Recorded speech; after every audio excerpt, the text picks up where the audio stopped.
आप उनसे एक एक करके ट्रेड लेना शुरू करते हैं। आप सभी को गुड आफ्टरनून। गाबा सर, आपकी trade. Well, good afternoon. Market तो बहुत ही डाउन है। स्टॉक जो मैंने चुना है आज वो है इंडिगो। ये मैंने मंडे को भी दिया था 3 बजे फॉर टारगेट ऑफ 4300। वो आज अचीव हुआ। मंडे के बाद थर्सडे 4 दिन लगे। अब ट्रेड करें 4385। स्टॉप होना चाहिए 30 रुपए। That's all. On the upside जो टारगेट है इंडिगो 4500 के नजर आते हैं, तो रिस्क रिवॉर्ड रेशियो भी फेवर में है इंडिगो। इंटरग्लोब एविएशन 2.5% ऊपर 4500 की तरफ बढ़ेगा, तेजी की पोजीशन लेकर चले। शिल्पा जी, गुड आफ्टरनून, बताइए आपका ट्रेड। Good afternoon everyone. मेरा ट्रेड अभी के लिए रहेगा कॉमकोर पे। कॉमकोर आज ऐसा मार्केट में भी डे हाई की तरफ ट्रेड करा है बहुत स्ट्रेंथ के साथ। 820 के ऊपर इसका एक छोटा सा ब्रेकआउट भी आया है। अगर ये 815 820 जोन्स के ये 5 रुपीज के रेंज को पकड़ के रखता है तो मुझे लगता है 845 से लेके 850 आपको ऑन इमीडिएट बेसिस आने चाहिए।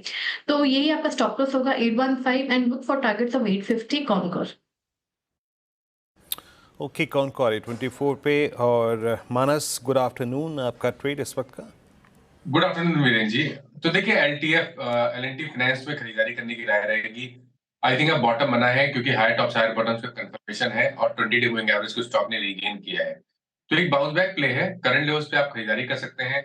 142 का स्टॉप लॉस लगाना है और 149 के टारगेट सेट करने हैं। ये कैश लेवल्स हैं एलटीएफ के लिए। अगर चाहें तो ऑप्शन ट्रेड ले लें। 145 वाला कॉल ऑप्शन जो 4 रुपए 75 पैसे के आसपास ट्रेड हो रहा है, इसमें 3 रुपए 90 पैसे के स्टॉप लॉस से खरीदारी की जा सकती है और 7.5 रुपए की टारगेट सेट किया जा सकता है। ओके, चलिए अब शिवांगी के पास चलते हैं। Shivangi, good afternoon. शिवांगी, आपकी ट्रेड। जी बिल्कुल, वेरी गुड आफ्टरनून। तो ट्रेड सेटअप के लिए मैंने चुना है बायोकॉन। हम देख रहे हैं कि ये स्पेस अब अच्छा मोमेंटम और अट्रैक्शन अट्रैक्ट कर रहा है। तो यहाँ पे इसने अपने प्रीवियस हर्डल को 350 के ऊपर काफी अच्छी तरह से अब निकलते हुए नजर आ रहा है। एक अच्छे जो आईवीज है वो कूल ऑफ हुए हैं स्टॉक में, तो एक अच्छी कंफर्ट भी मिल रही है। और ऐसे बाजार में हम देखते भी है कि फार्मा और रिलेटेड काउंटर्स को कंफर्ट जरूर मिलता है। तो 380 के टारगेट के लिए इसमें हम खरीदारी कर सकते हैं 360 के एक स्टॉप के साथ। ओके, बायोकॉन में एक मौका तेजी का बन रहा है। 360 का स्टॉप लॉस आप लगाएंगे, खरीदारी करके चलेंगे। अमित, आफ्टरनून, आपका trade. I beg your pardon, Prashant, आपका ट्रेड। जी Varsha ji, Anuj ji, good afternoon to panel. यहाँ पे टेक महिंद्रा में बिकवाली करने की सलाह होगी। यहाँ पे मुझे लग रहा है कि एक ट्रिपल टॉप पैटर्न बना हुआ है। करीबन 1720-22 के आसपास स्पॉट ट्रेड कर रहा है। 1745 के ऊपर अबाउट 1745 स्पॉट स्टॉप लॉस रख के शॉर्ट करने की सलाह होगी और टारगेट होगा 1680 1680। ओके, 1720 पे आपका एक्सेल है। और आशीष चतुर्मोता इस बीच हमारे साथ इस पैनल में जुड़ चुके हैं। आशीष, गुड आफ्टरनून। आशीष, एक बहुत ही सीरियस कोलैप्स, आप इस कोलैप्स को कैसे रीड कर रहे हैं और आपका कन्विक्शन आइडिया क्या रहेगा इस वक्त का इस डिप में? Good afternoon Virendra, good afternoon Anuj. तो देखिए बिल्कुल, जहाँ तक कि मार्केट के डिप का सवाल है, आज एक ये डिप बाजार के अंदर में आई है और इसमें कुछ जियोपॉलिटिकल इवेंट हम सुन रहे हैं, उसके चलते कहीं ना कहीं एक ये डिप हमें देखने को नजर आई है।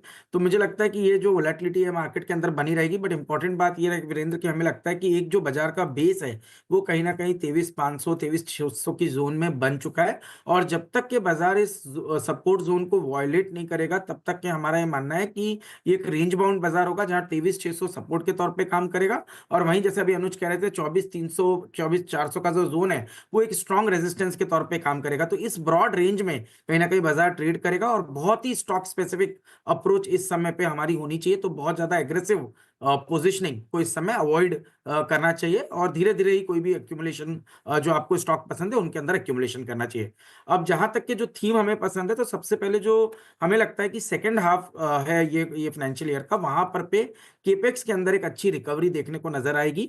और खास तौर पे जो इलेक्शन का आउटकम आया उसके बाद एक सेंटिमेंट भी काफी पॉजिटिव हो चुके हैं केपेक्स को ध्यान में रखते हुए। और आप देखेंगे डिफेंस जैसी थीम जो अब तक के कंप्लीट अंडर परफॉर्मेंस दिखा रही थी पिछले 4 महीने से, अब उसमें भी धीरे धीरे एक अच्छी रिकवरी आना शुरू शुरू हो गई, तो ये क्लियर एक ट्रेंड जो है वो मुझे लगता है मीडियम टर्म में बनेगा, जहां डिफेंस के स्टॉक भी कहीं ना कहीं एक अच्छी रिकवरी दिखा सकते हैं, केपेक्स रिलेटेड थीम के स्टॉक काफी अच्छा कर सकते हैं। और उस थीम से मुझे लगता है पॉलीकैब जो स्टॉक है वो हमारी टॉप पिक रहेगी। एज अ डिस्क्लोजर ये स्टॉक हमारे पोर्टफोलियो एपेक्स पीएमएस में बना हुआ है। अब जहां तक कि पॉलीकैब की बात है तो देखिए Polycab organised wires and cable segment के अंदर में 25% मार्केट शेयर रखता है। एफएमईजी का जो रेवेन्यू है वो ऑलमोस्ट 8 से 9% टोटल टॉप लाइन के अंदर में कंट्रीब्यूट करता है।